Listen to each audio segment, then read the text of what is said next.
Regardez bien ces images, elles vont faire le tour du monde. Ces rats ont été nourris de maïs transgénique pendant toute leur vie. Les tumeurs qui les affectent sont énormes. L'étude qui a permis de révéler l'impact des OGM sur la santé de ces rats vient de se terminer. Elle a bénéficié de moyens techniques et financiers exceptionnels. Pendant 2 ans, nous avons pu en suivre tout le déroulement. Après des années de doutes et de polémiques, allons-nous enfin connaître la vérité sur les OGM? Ne serions-nous pas alors face à un scandale de santé publique touchant le monde entier?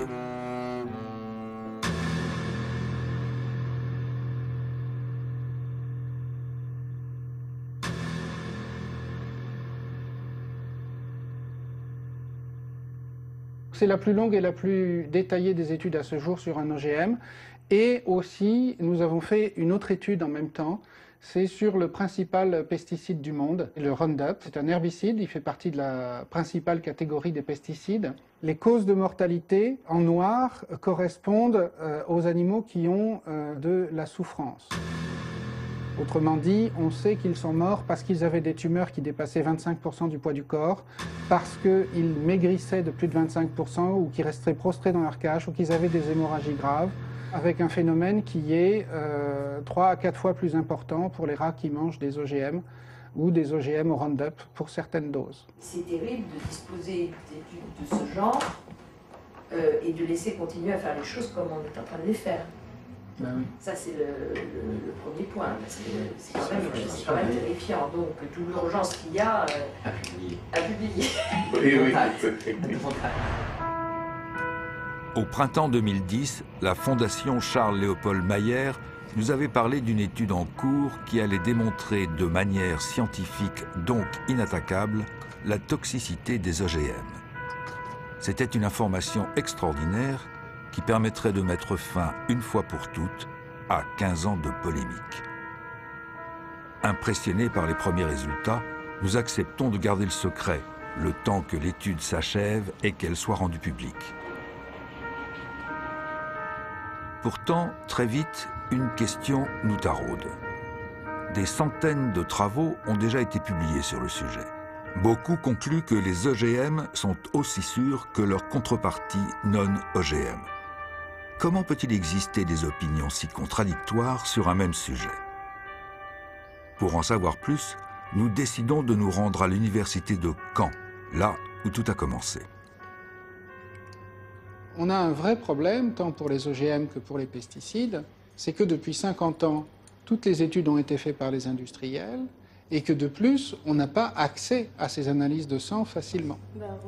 J'y avais accès en tant qu'expert, travaillant pendant 9 ans, 3 mandats de 3 ans, pour le ministère de l'Agriculture et l'Environnement. Tout le monde était d'accord pour admettre qu'il y avait des effets statistiquement significatifs, mais qu'ils jugeaient, a priori, c'était leur conclusion, pas importants. Professeur en biologie moléculaire, Gilles-Éric Serralini a siégé entre 1998 et 2007 à la CGB, la Commission du génie biomoléculaire chargée d'évaluer les OGM en France. Très vite, il s'insurge contre l'absence de discussion au sein de la commission et souhaite que la communauté scientifique puisse participer au débat. Mais il se heurte à la culture du secret, imposée tant par les industriels que par le gouvernement. Persuadé qu'il faut rétablir un minimum de transparence dans les processus d'évaluation, il fonde en 1998 le CRIGEN avec Corinne Lepage. Nous nous rendons compte que la Commission du génie biomoléculaire, qui publiait régulièrement non seulement ses décisions mais ses procès-verbaux, ne publie plus ses procès-verbaux. Je saisis donc la Commission d'accès aux documents administratifs pour demander la communication. La CADA me dit « Vous avez entièrement raison, c'est un document communicable. » Sauf ce qui est couvert par le secret industriel. Le secret industriel ne peut pas être opposé aux études qui concernent la santé et l'environnement. Bien. Donc, la CADA décide de la communication et la CGB m'envoie un document, genre KGB, c'est-à-dire où la moitié est noircie, mais ils n'ont quand même pas pu tout noircir, et dans ce document, que nous obtenons en 2005, quelque chose comme ça, figure une référence à l'étude sur le Mont 810 et sur des effets statistiquement significatifs sur les rats qui ont consommé ces OGM. Ainsi, les études de Monsanto avaient bien relevé des anomalies chez les rats ayant consommé son maïs. Mais elles avaient été sciemment ignorées au prétexte qu'elles n'étaient pas toxicologiquement significatives.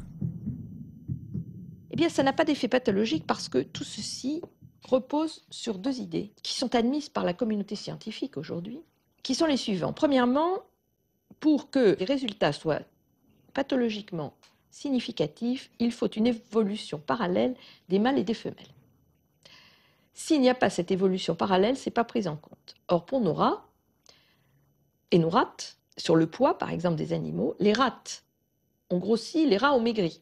Donc, pas significatif. Alors, moi, je ne suis pas scientifique, je ne veux pas aller loin dans le débat sur ce point-là, mais quand même, en tant que monsieur, madame, tout le monde, sur des variations de perturbateurs endocriniens, par exemple, évidemment, il faut que les tumeurs du sein évoluent de la même manière chez les hommes et chez les femmes, même s'il existe de manière rarissime des tumeurs sur les seins des hommes, c'est quand même, comme aurait dit Audiard, il y a des poissons qui volent, mais ce n'est pas la loi du genre.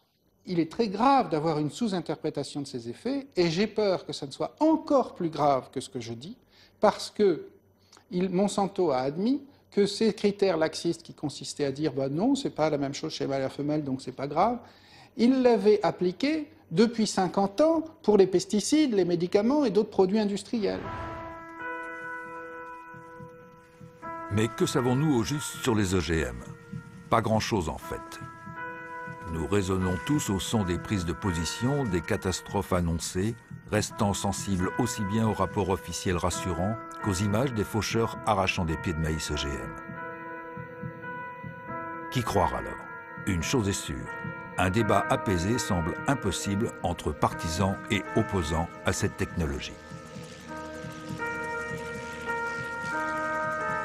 Plusieurs affaires de santé récentes ont jeté un profond doute sur la probité des études officielles et du monde des experts.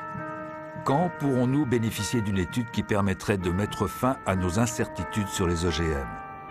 C'est très exactement ce qu'ont entrepris depuis 2009 Gilles-Éric Serralini et son équipe avec le soutien de la Fondation Charles-Léopold Mayer, du CRIGEN et du CERES.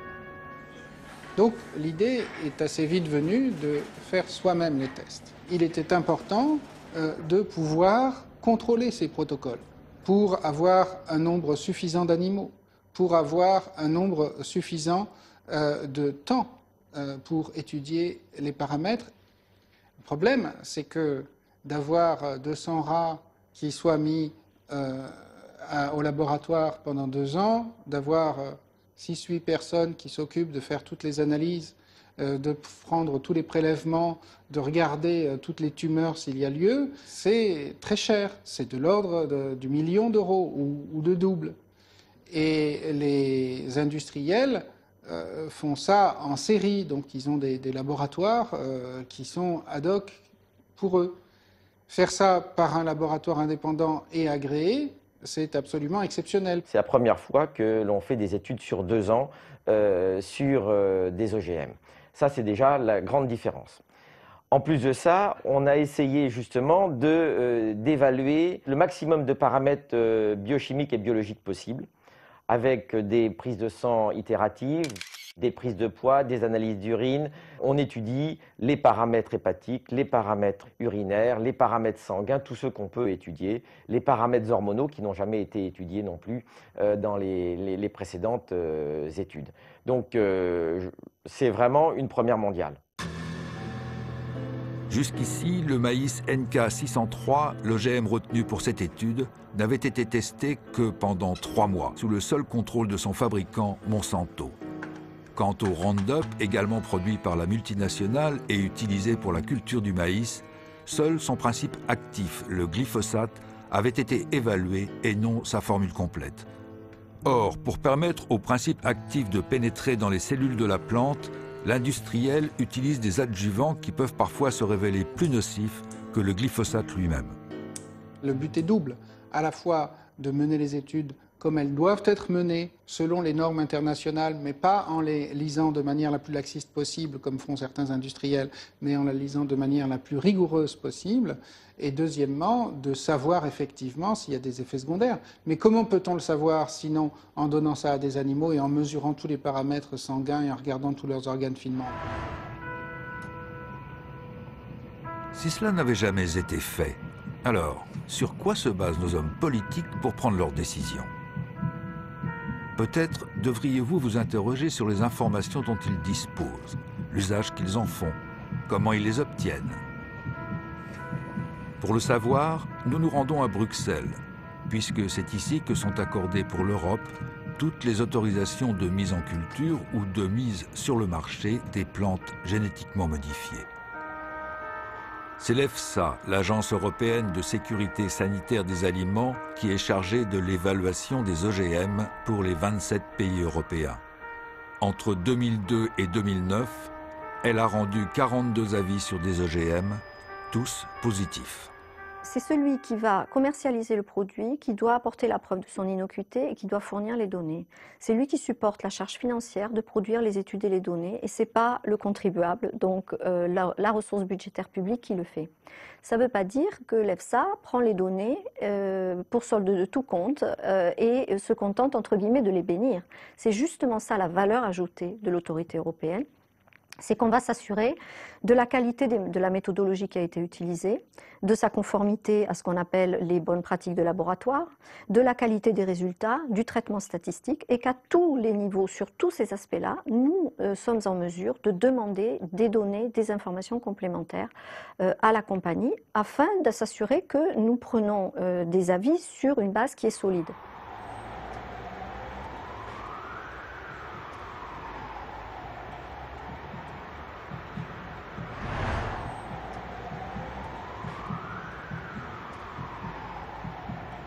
Les OGM sont soumis à des tests de sécurité extrêmement sévères, qui ont été mis en place par les États membres et les institutions de la Communauté européenne depuis de nombreuses années. Et ce système d'évaluation est reconnu par tous comme le plus dur et le plus sévère au monde. La Commission et l'Agence européenne de sécurité des aliments ont dit que les produits alimentaires OGM, ceux qu'ils ont évalués et approuvés, étaient aussi sûrs, voire plus sûrs, que les produits conventionnels. Une anecdote à ce propos. Si vous soumettiez du café, une tasse habituelle de café ou des grains de café à ces tests d'évaluation, eh bien de nos jours, le café serait interdit à cause des toxines naturelles qu'il contient. Ça ne veut pas dire que le café soit mauvais pour nous, mais il contient des toxines naturelles. Plus important encore, depuis environ 15-16 ans, on consomme dans le monde entier et aussi en Europe des produits génétiquement modifiés. Et à ce jour, nous n'avons eu à déplorer aucune intoxication, aucune mort, ni quoi que ce soit de cet ordre. Si vous demandez aujourd'hui au public, n'importe qui, si lui-même ou dans ses proches, autrement dit dans ceux qu'il aime, il y a eu un cancer, une maladie nerveuse, une maladie immunitaire, une allergie, une maladie de la reproduction, une maladie hormonale, tout le monde lève la main dans les salles. Ces maladies ne sont pas expliquées par la médecine courante, par une recrudescence de nouveaux virus ou bactéries, ne sont pas expliquées par la génétique, parce que ça a explosé en 50 ans, y compris la descente de la quantité et de la qualité du sperme dans l'espèce humaine, et en 50 ans, la génétique humaine n'a pas franchement changé. Et donc, il reste les problèmes environnementaux, la consommation, la qualité de l'air, de l'aliment, de l'eau. Seulement, ça se perd dans la masse, parce que quel médecin pourra vous dire « vous avez un cancer de la prostate, monsieur, vous avez un cancer du sein, madame, voilà, il est dû à tel et tel facteur ». Donc, on a une espèce de coussin toxique, d'incertitude qui règne sur l'ensemble. Et moi, je dis que l'évaluation de ces produits, dont les OGM, encore une fois, ne sont qu'un dernier symbole, est mensongère parce qu'elle a été organisée de cette manière problématique, et parce que ce sont les entreprises qui font les tests, et parce qu'ils sont sous-interprétés systématiquement, parce qu'il n'y a pas de transparence dans cette façon de faire-là. Sans doute serait-il utile à ce stade de savoir à quoi servent les OGM. C'est le plus souvent une plante qui a été conçue soit pour produire son propre insecticide, soit pour être tolérante à un herbicide qu'elle pourra recevoir à dose massive sans mourir. On comprend bien l'intérêt pour l'agriculteur. Il pourra par exemple épandre du Roundup sur son champ, toutes les mauvaises herbes disparaîtront, seul restera l'OGM cultivé. On comprend moins l'intérêt pour le consommateur qui risque lui d'avaler un produit devenu une véritable éponge à pesticides.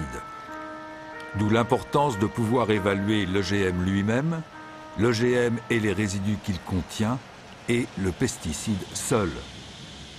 Mais avant d'y parvenir, Gilles-Éric Serralini s'est heurté à une première difficulté, réunir assez de fonds pour mener sa recherche et se procurer les semences. Nous avons passé plus d'une année à obtenir des maïs transgéniques, car aucun producteur d'OGM ne voulait facilement les donner, étant donné que Monsanto fait signer des accords pour que ces semences ne servent pas à la recherche, ou alors qu'il faut un accord avec eux pour le faire. Et nous voulions que l'étude soit indépendante. Évidemment, la société Monsanto ne veut pas donner ces semences certifiées sans savoir le protocole que vous allez suivre. On savait très bien qu'on nous mettrait toutes sortes de bâtons dans les roues pour ne pas le faire. J'avais demandé une partie de cet argent à une commission publique qui offrait des crédits pour faire cela. Et j'avais commencé à décrire le protocole. Qui c'est la commission scientifique qui décidait de faire ces tests ou pas? C'était ceux qui avaient contribué à autoriser le maïs. C'est ceux qui avaient dit au gouvernement, pas de problème.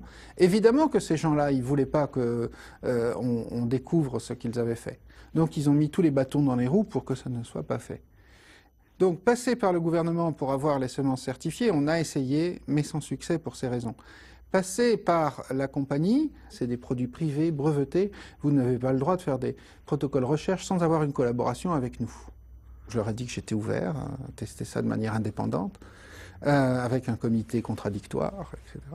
Mais non. Alors, il a fallu s'adresser d'ailleurs à une source qui demande encore la confidentialité, mais c'est un lycée agricole au Canada, les gens pourront essayer de tous les faire pour savoir, qui a consenti à nous en cultiver d'une manière extrêmement précise, parce qu'on voulait que les champs soient assez proches mais ne se contaminent pas, on voulait que les semences soient certifiées, on voulait qu'il y ait des champs qui soient traités normalement au Roundup, d'autres qui soient traités sans Roundup, on voulait que les céréales soient séchées correctement pour être sûr de ne pas avoir de champignons ou autres qui se développent dans un lot et pas dans l'autre, donc des choses extrêmement contrôlées. Comment se fait-il qu'il soit si difficile de réunir de l'argent public pour conduire une recherche intéressant la santé de tous? Comment se fait-il que les chercheurs aient autant de mal à avoir accès aux données des industriels et même aux produits à analyser? La réponse vient de l'industrie elle-même, qui, à travers ses experts, ses lobbies et sous couvert du secret industriel, influence en permanence le monde politique et ceux qui fixent la réglementation. Retour à Bruxelles où, comme chaque année, EuropaBio organise son congrès. Je suis très heureux d'être ici avec vous pour explorer la façon dont les industries européennes de biotechnologie peuvent contribuer à une innovation responsable qui bénéficie à la société. Dans la salle, industriels, lobbyistes, chercheurs sont réunis. L'invité vedette du jour est John Dalli, le commissaire européen en charge du dossier des OGM. Ne soyez pas surpris, à Bruxelles, c'est l'usage. Les industriels sont invités à participer à l'élaboration même des règles qui encadrent leurs activités. Du point de vue du régulateur, je suis d'accord pour dire que les efforts de l'industrie doivent être soutenus par une réglementation stable et un cadre juridique satisfaisant pour les opérateurs. Les services de la Commission rencontrent régulièrement vos entreprises pour voir où la législation ne fonctionne pas comme voulu et pour identifier les points qui pourraient être améliorés. Concernant les tests, comme je l'ai dit, nous avons des règles très sévères en Europe. L'étude à 90 jours n'est même pas une obligation. C'est quelque chose que les compagnies de biotechnologie font volontairement. Il n'y a aucune raison d'augmenter cette durée, parce que des scientifiques indépendants de grandes universités à travers la France, l'Allemagne et le Royaume-Uni ont dit qu'il n'y avait aucune raison de le faire. Donc l'approche d'évaluation des risques sur les organismes génétiquement modifiés est un peu différente de celle de l'évaluation d'un produit chimique seul. Elle consiste en première approche, a demandé à ce qu'on fasse une comparaison entre la plante modifiée et ce qu'on appelle un comparateur, c'est-à-dire une plante de référence qui est une plante traditionnelle, cultivée conventionnellement. Et de voir les différences en particulier, pour prendre un exemple, les différences de composition. Et de voir si, par exemple, il va y avoir un composant qui est en plus grande quantité dans cet OGM que dans la plante conventionnelle. Et à partir de là, de dérouler tout un raisonnement scientifique qui peut conduire, le cas échéant, l'EFSA ne l'a jamais exclu, et d'ailleurs nous l'avons demandé dans certains cas, qui peut conduire à demander une étude de toxicologie, une ou des études toxicologiques sur des animaux.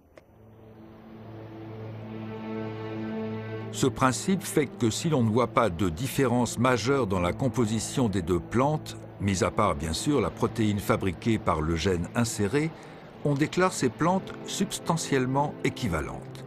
Et l'hypothèse est que si elles sont substantiellement équivalentes, leurs effets sur la santé le seront également. Or, on sait très bien que de très faibles différences dans la composition d'un produit peuvent avoir des impacts majeurs. Ce principe, adopté sous la pression des industriels, a été repris par toutes les agences sanitaires à travers le monde.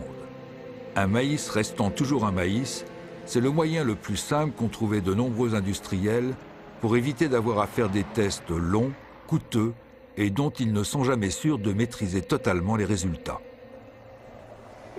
Si vous multipliez les études, le nombre d'animaux utilisés pour les tests augmentera. Or, nous essayons de réduire ce nombre en Europe. Il y a un bon programme mené par le gouvernement et la Commission pour réduire ce nombre drastiquement. Le nombre d'animaux pourrait être quadruplé sans qu'on en tire aucun bénéfice, ni pour le consommateur, ni pour la sécurité sanitaire.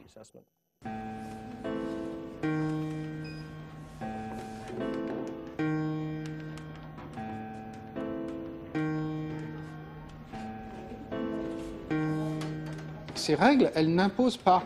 Elles disent on pourrait le faire. Et donc les industriels qui ont négocié mordicus pour que ce soit simplement une suggestion d'expérience et pas une expérience obligatoire, en profitent. Quand on veut savoir s'il y a des effets sur la santé, qu'est-ce qu'on fait? Eh bien, il n'y a qu'une vraie façon de faire. On peut toujours essayer de dire théoriquement, on va regarder le gène qui est modifié, et puis voir si la composition chimique que... Mais tout ça, c'est, comment dire, du pis-aller. C'est-à-dire que la vraie chose, c'est de regarder les analyses de sang des humains, si on peut, sinon des animaux qui en mangent pendant longtemps, et qui mangent essentiellement ça par rapport à des contrôles qui mangent un régime très voisin au niveau de la composition chimique, voire identique, mais qui n'est pas à base d'OGM. Ainsi, l'Europe n'exige même pas que des tests de toxicité chronique soient menés systématiquement sur des animaux. Et quand elle le demande, ce sont les industriels qui décident eux-mêmes du protocole à utiliser. La pomme de terre Amflora, par exemple, n'a été testée que sur un groupe de 30 rats, dont 10 seulement consommaient l'OGM. Les maïs de Monsanto ont été testés sur 400 rats. 80 étaient nourris avec la plante transgénique, mais seuls 40 ont été analysés au niveau de leur sang. Dans tous les cas, aucune de ces études n'a dépassé 90 jours. Alors, ce que vous remarquez sur ce résultat, c'est que on a des groupes de rats, des mâles et des femelles, qui mangent des OGM au Roundup ou du Roundup. Chaque fois qu'on monte une marche d'escalier, c'est un rat qui meurt. Et vous voyez, la limite est à 10, puisqu'on a 10 rats par groupe. La courbe en pointillé, on voit que ce sont les femelles du groupe normal qui mangent le régime tout à fait normal et qui meurent. Donc voilà, seulement 2 animaux qui meurent de mort spontanée au bout, globalement, de 550 jours. Par contre, toutes les femelles qui mangent des OGM, ou qui mangent des OGM traités au Roundup, ou qui boivent du Roundup, meurent davantage que les rats normaux. Alors après, on peut nous dire, est-ce que c'est statistiquement significatif?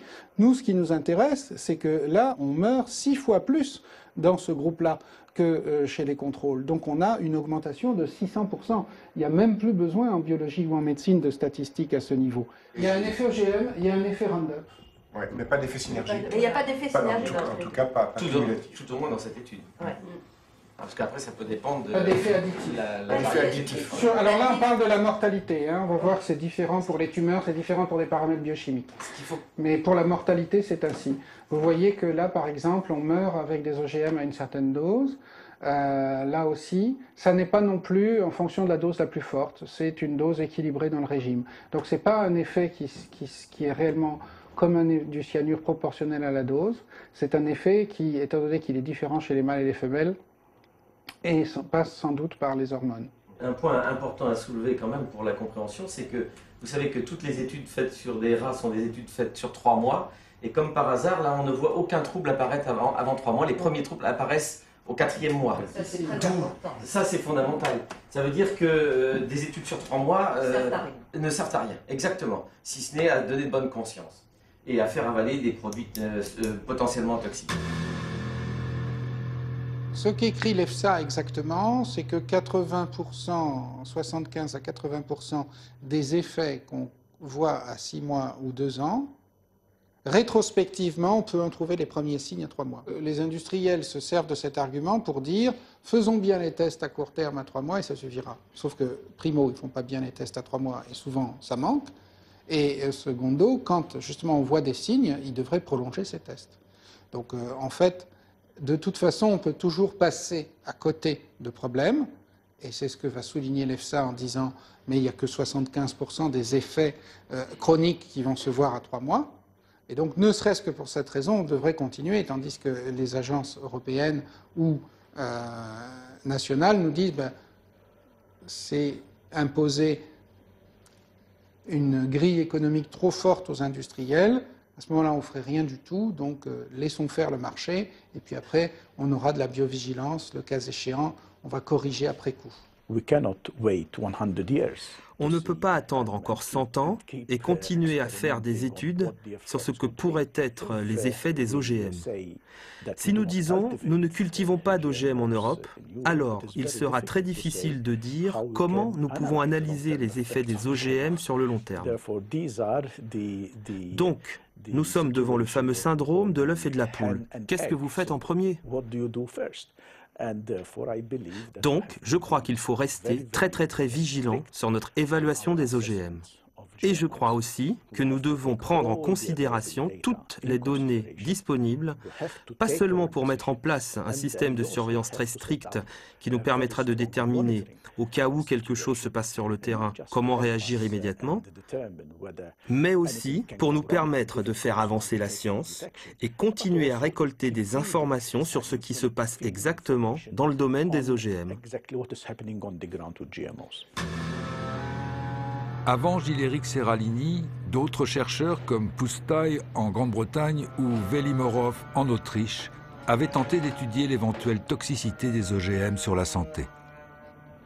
90 jours, ce n'est pas suffisant. On sait maintenant que des doses de produits au long cours, et en particulier pour tout ce qui est perturbateurs endocriniens et pour tout ce qui est cancérigène, ça demande des années. On sait très bien que le contact avec un produit, par exemple chez l'homme, cancérigène à 20 ans, va produire un cancer 20, 30 ou 40 ans plus tard. Donc ce laps de temps, sur 3 mois, sur des rats sains, n'est pas naturellement n'est pas étudié. Et il faut des études vie entière sur les rats. Et ces rats de laboratoire vivent 2 ans, 2 ans et demi à peu près. Mais les travaux de Pusztai et Velimorov ont été rejetés par les agences de sécurité sanitaire au prétexte que le protocole utilisé contenait des failles méthodologiques. Pour se prémunir contre de telles réactions, l'équipe du professeur Seralini s'entoure de toutes les précautions afin d'éviter qu'un biais ne vienne fausser ses résultats. Dans ce laboratoire, tout est contrôlé. La température, la luminosité, l'équilibre du régime alimentaire des rats. La présence d'une caméra est exceptionnelle. Pour éviter toute contamination venant de l'extérieur, nous avons d'abord dû passer à travers un sas de décontamination et enfiler la même blouse stérile que les laborantins. Nous avons collé au plus près des normes internationales existantes, et non seulement nous y avons collé, mais nous les avons dépassées pour être sûr de ne pas être critiquables à ce niveau.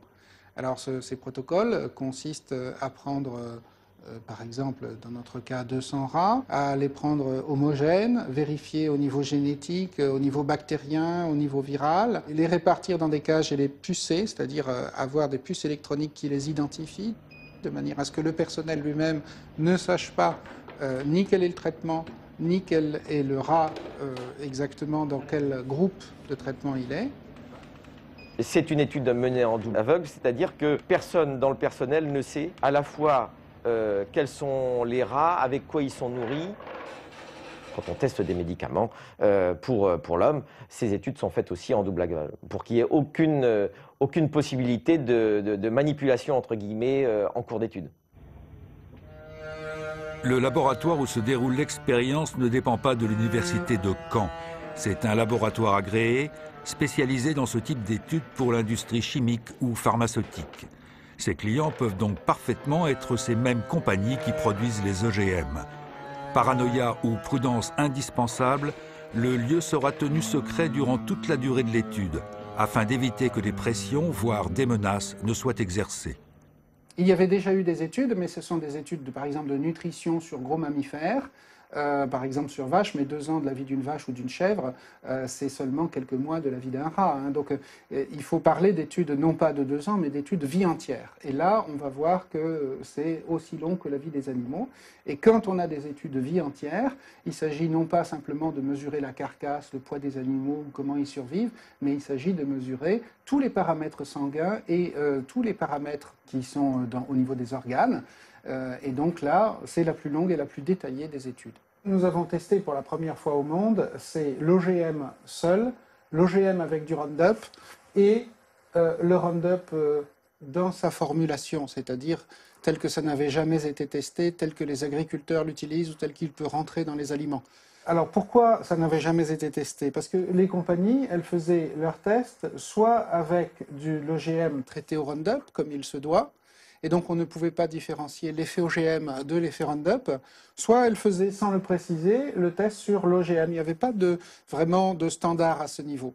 Donc ce que nous avons décidé de faire, c'est enfin tordre le cou à la question, est-ce dû à l'OGM ou est-ce dû aux pesticides? Alors que pendant plus de 10 ans, les commissions nationales ne se préoccupaient pas de l'effet pesticide. Donc pour prévenir ces questions, on a pris l'OGM qui représente le maïs, plante la plus cultivée en Europe au niveau des OGM, et le caractère tolérance au Roundup qui correspond à 80% des OGM du monde. Donc à la fois la plante la plus cultivée en Europe en tant qu'OGM et en même temps le caractère le plus importé au monde, la tolérance au Roundup. Et puis on a mis le Roundup tout seul, alors à 3 doses. Première dose, la dose qu'on reçoit dans l'eau du robinet quand elle est contaminée, quand au printemps ou à l'été on va désherber les champs ou les jardins. Deuxièmement, la dose qui est présente dans les OGM, qui est beaucoup plus, qui peut être jusqu'à 100 fois plus, et qui va être là absorbée par la plante quand on fait de l'OGM. Et puis la troisième dose, c'est la moitié de ce que va recevoir l'agriculteur quand il va épandre. Nous avons fait des études sur 2 ans, mais qui ne sont pas des études de cancérogénèse. Les études de cancérogénèse sont normalement faites sur des groupes de 50 rats. Mais il n'y avait aucune raison d'émettre l'hypothèse que ce maïs était cancérogène. Toute la communauté internationale ne le pensait pas. Et donc nous ne pouvions pas faire un protocole comme si nous étudions un produit cancérogène, comme si on étudiait les effets du tabac ou de l'amiante. 200 rats donc, répartis en groupes de 10 rats. Mais pourquoi des groupes de 10 rats au juste? L'Agence française de sécurité sanitaire des aliments considère aujourd'hui qu'il faudrait utiliser des groupes d'au moins 20 animaux pour écarter avec certitude la possibilité de confondre un effet dû au hasard, au fait qu'un rat n'est jamais identique à un autre, avec un éventuel effet OGM. Premier constat, bien que préconisant des groupes de 20 rats, l'agence n'est jamais revenue sur ses avis antérieurs favorables aux OGM. Des OGM pourtant testés sur des groupes de 10 animaux seulement. Autre constat, à ce jour, la réglementation, qu'elle soit française ou internationale, n'impose toujours pas aux industriels d'augmenter la taille de ces groupes tests. En fait, il n'y a pas de test réglementaire au niveau international qui soit établi. Ça a même été finalement un luxe pour Monsanto de faire ces tests sur rats avec 2 doses de 90 jours. Et ils ont fait le minimum du minimum, c'est-à-dire le minimum possible.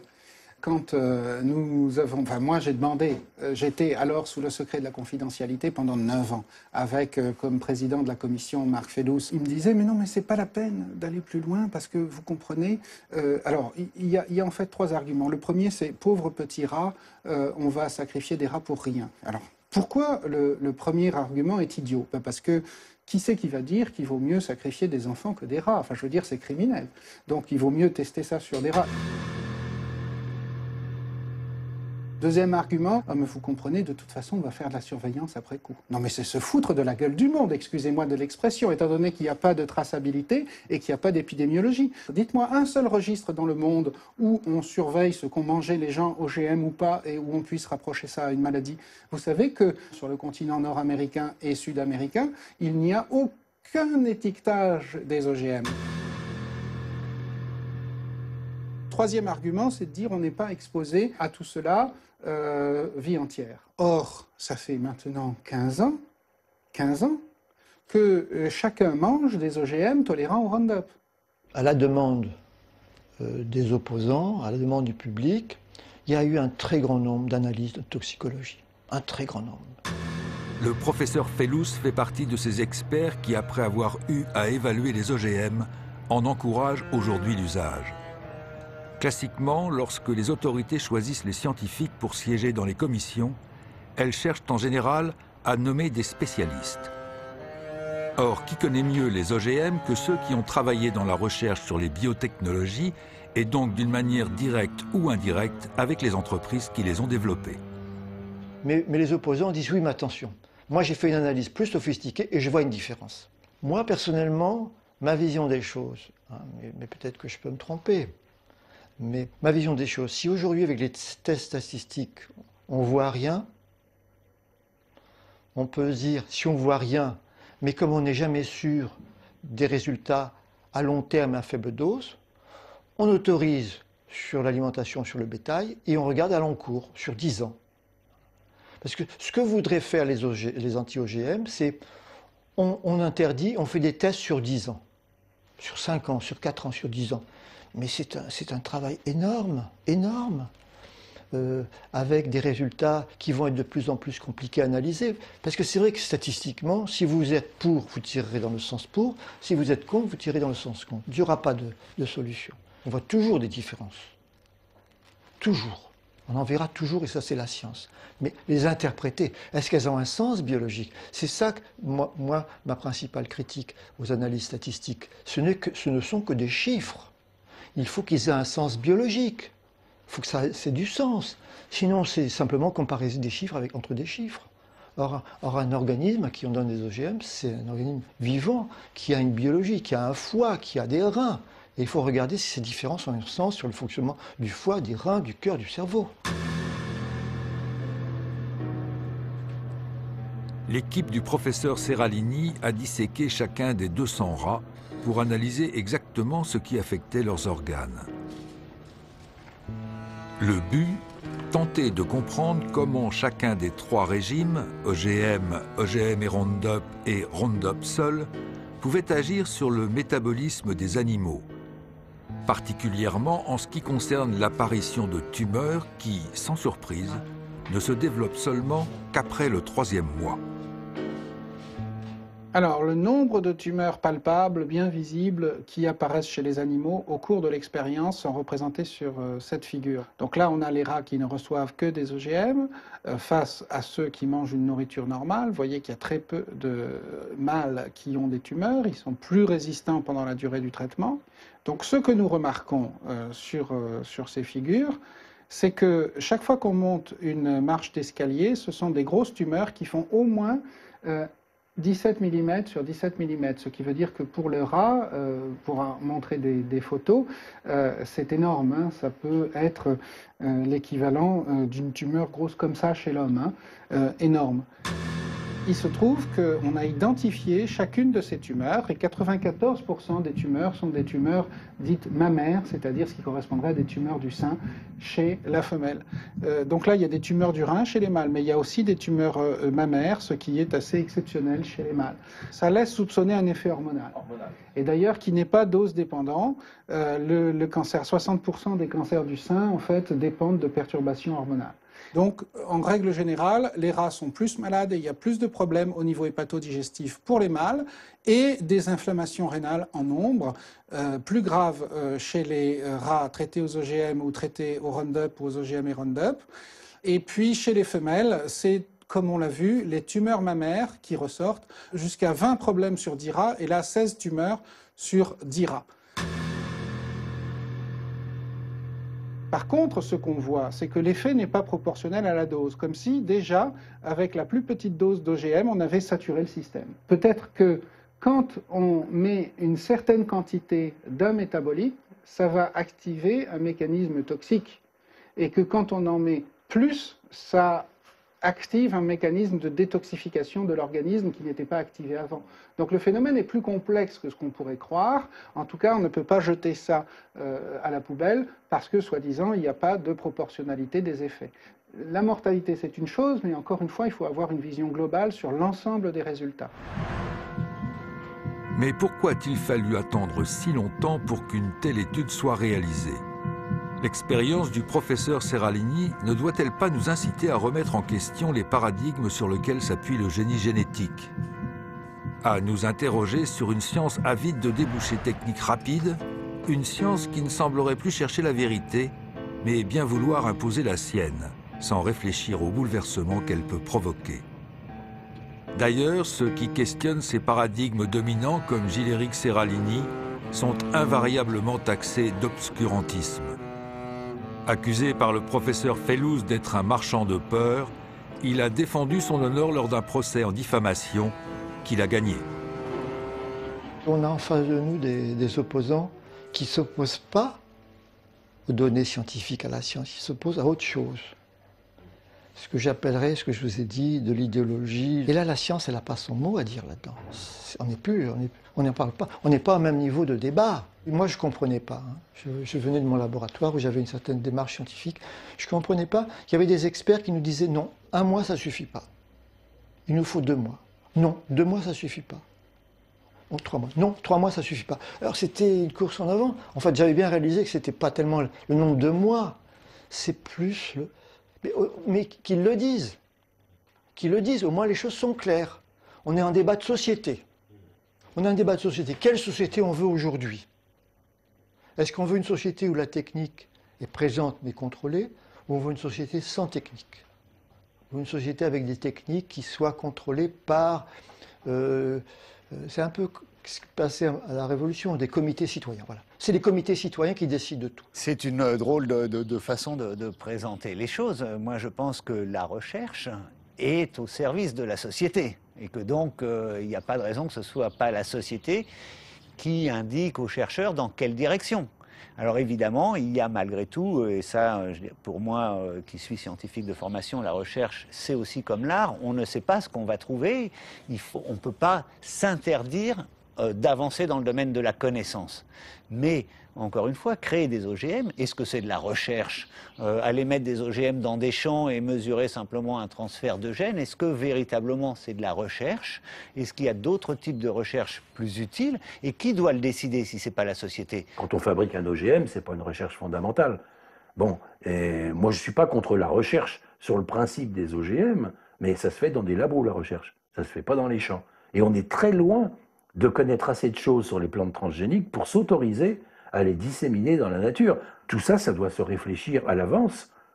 Et quand on voit que la plante elle-même, la plante transgénique, n'a pas d'intérêt pour les populations, pourquoi courir un risque pareil ?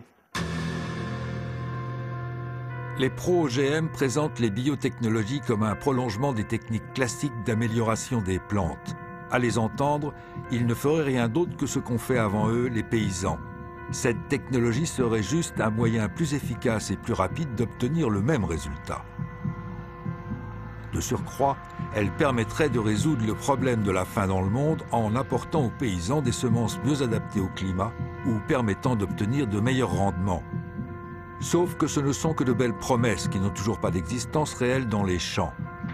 80% des OGM cultivés à travers le monde ne servent en effet qu'à produire ou tolérer un pesticide. Les semenciers, jusqu'à il y a une vingtaine ou une trentaine d'années, se contentaient, entre guillemets, hein, je caricature un peu, d'accélérer des processus qui auraient pu se passer naturellement en effectivement faisant des croisements et en sélectionnant les meilleurs résultats. Maintenant, on en est arrivé à faire du mécano de gènes, en prenant un gène par-ci par-là et en construisant en quelque sorte ces nouveaux organismes.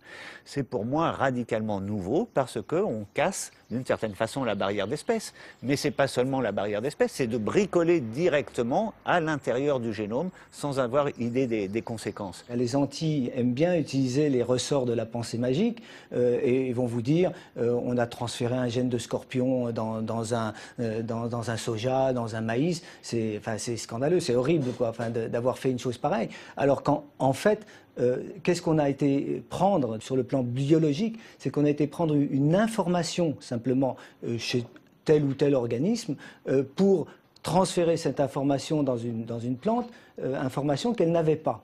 On sait maintenant que tout ça ne tient pas la route du tout. Ça, on a maintenant les preuves expérimentales. Je veux dire, un gène ne donne pas une protéine, qui n'a pas qu'une fonction, qui n'a même pas qu'une forme. Toute l'information n'est pas transmise par l'ADN. Il ne reste absolument rien des bases. Et normalement, on se dit, si on était dans de la science, quand vous n'avez plus rien des bases, le reste tombe. Et on reprend les choses à zéro, et on se remet à réfléchir. Le problème clé qui est caché aux populations, c'est qu'en fait, la science n'est pas compétente dans la plupart des technologies qu'elle impose et qu'elle dissémine à toute vitesse avant d'avoir fait le tour du problème, le tour scientifique du problème. Donc il y a plein de choses qu'on ne sait pas en génétique. C'est pas parce qu'on a fait l'analyse de l'ADN de telle bête, de telle plante qu'on a compris. On comprend à peu près rien. On constate. Et on constate certaines choses, mais il s'en ajoute d'autres.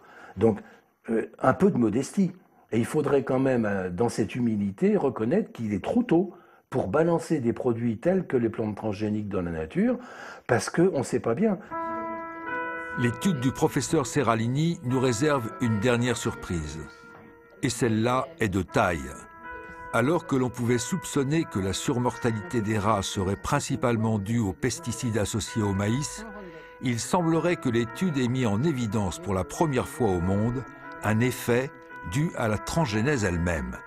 C'est-à-dire que le seul fait d'intervenir sur le génome de la plante pour le modifier pourrait avoir des conséquences que personne jusque-là n'avait prévues. De quoi remettre en cause toutes les conceptions scientifiques ayant conduit à l'invention des OGM. On n'avait jamais testé le Roundup lui-même pendant 2 ans.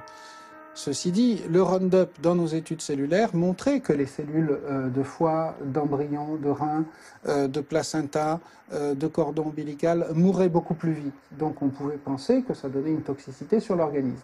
Donc effectivement, je m'attendais à ce qu'il y ait cette surmortalité. Par contre, je ne pensais pas que l'OGM en lui-même avait un effet toxique. Je ne le comprenais pas, cet effet-là, et je ne le comprends toujours pas bien, donc je n'avais pas cette hypothèse. Cependant, je voulais pouvoir différencier l'effet OGM de l'effet OGM et Roundup.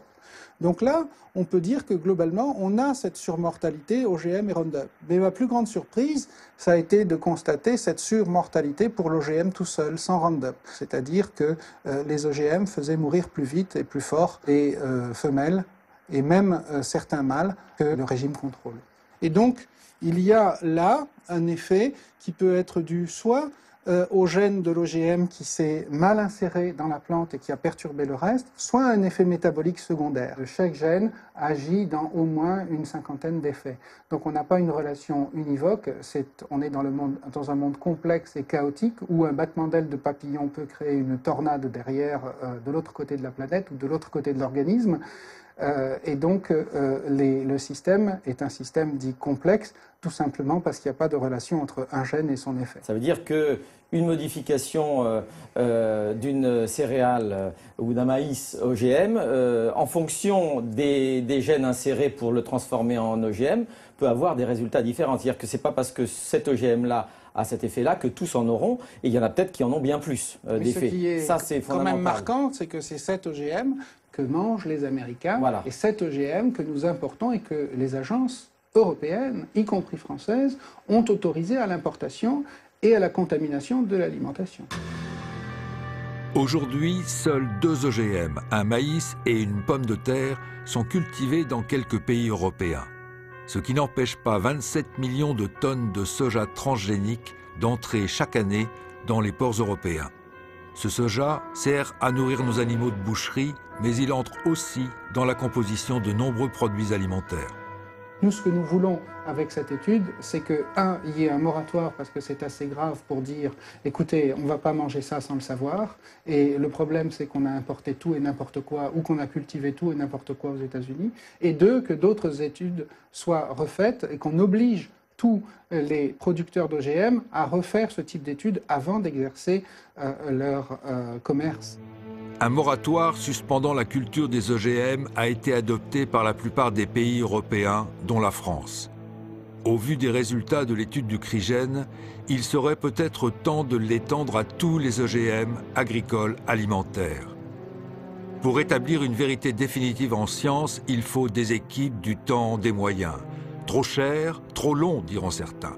Mais en acceptant ce prix, est-ce que nous n'aurions pas pu éviter des scandales sanitaires récents ? Alors, les OGM vont-ils provoquer un nouveau scénario catastrophe? C'est à l'évidence un risque que l'on ne peut courir et dans l'attente de certitudes scientifiques, il faut employer le fameux principe de précaution dont on parle si souvent et que l'on applique si peu.